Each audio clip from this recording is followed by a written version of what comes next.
आपने दो मशहूर ममालिक के नाम जरूर सुने होंगे, आइसलैंड और ग्रीनलैंड। लेकिन क्या आप जानते हैं कि आइसलैंड असल में सरसब्ज है, जबकि ग्रीनलैंड का चप्पा चप्पा सफेद बर्फ की चादर से ढका हुआ है। यकीनन ये सुनकर आप भी चौंक गए होंगे कि आखिर ये कैसे हो सकता है। जी हाँ, बिल्कुल, आज हम यही आपको बताने जा रहे हैं कि आखिर दोनों ममालिक के नाम उनकी जुग्राफियाई हैसियत के बरक्स क्यों रखे गए हैं। तो आइए वीडियो का आगाज करते हैं ग्रीनलैंड से। ये बहरी ओकियानूस और आर्टिक ओकियानूस के दरमियान वाक़ई दुनिया का सबसे बड़ा जजीरा है, जो डेनमार्क के दारुल हुकूमत कोपेनहेगन की निस्बत न्यूयॉर्क से ज्यादा करीब है।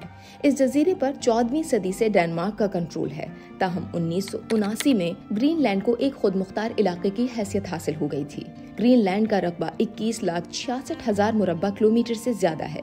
ग्रीनलैंड में हर साल 2 महीने ऐसे भी आते हैं जब सूरज लगातार चमकता रहता है और गुरूब ही नहीं होता। जजीरे के 80% से जायद हिस्से पर बर्फ की 4 किलोमीटर से जायद मोटी तह जमी है, जो आबो हवा की तब्दीली के बाइस तेजी से पिघल रही है। 8वीं और 9वीं सदी में वाइकिंग माहीगीरों के जहाज समुद्रों में तैरते रहते थे। उनमें से एक मशहूर शख्स था एरिक द रेड। एरिक को आइसलैंड में एक झगड़े के 3 साल बाद जिला वतन कर दिया गया। वो अपने जहाज में बैठा और बीवी, बच्चों और साथियों के हमरा मगरिब की तरफ निकल पड़ा। महीनों के सफर के बाद उनकी नजर एक नए जजीरे पर पड़ गई। पहाड़ बर्फ से ढके हुए थे, समंदर बर्फ के बड़े बड़े टुकड़ों से भरा हुआ था। मौसम गर्मा में वहां के साहिलों पर घास उगती थी। एरिक ने सोचा कि ये तो सख्त और सर्द जगह है, लेकिन अगर मैं इसका खूबसूरत नाम रख दूं तो लोग यहाँ आकर आबाद हो जाएंगे। इसीलिए उसने इस जगह का नाम ग्रीनलैंड रखकर ऐलान किया कि ये ग्रीनलैंड है, यहाँ आओ, खेत उगाओ और नई जिंदगी शुरू करो।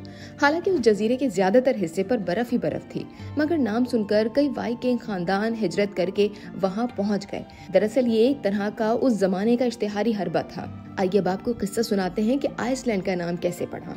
आइसलैंड स्कैंडिनेविया का एक बड़ा मुल्क है और ये ग्रीनलैंड के पड़ोस में वाक़ है। 1918 में ब्रिटिश फौजों ने आइसलैंड पर कब्जा किया, लेकिन अमरीकियों ने बरतानियों से निजात दिलाई। मगर हम बात कर रहे हैं कि इस सरसब्ज जजीरे का नाम आइसलैंड कैसे पड़ा और क्यों रखा गया। दरअसल वाइकिंग एक और जगह पहुंचे जो हकीकत में पहाड़ों, गर्म पानी के चश्मों और सरसब्ज वादियों से घिरी हुई थी, मगर शुमाल के चंद हिस्से बर्फानी थे, बिलखुसूस उस वक्त जब पहले माहीगीर वहां पहुंचे थे। उन दिनों एक मशहूर मल्लाह फ्लॉकी विरगार्सन ने सफर के दौरान बर्फानी पहाड़ देखे और उसे मौसम सख्त महसूस हुआ, तो उसने इस जजीरे का नाम आइसलैंड रख दिया। आइसलैंड का सिर्फ 10% हिस्सा बर्फानी है, बाकी जगह सरसब्ज वादियों और पहाड़ों से घिरी हुई है। कई इलाकों में हर वक्त भाप उठती रहती है और कई जगहों से सदियों से कैटल की तरह उबलता हुआ पानी खारिज हो रहा है, जो अपने साथ बेशबहा मादनी अज्जा लेकर चलता है।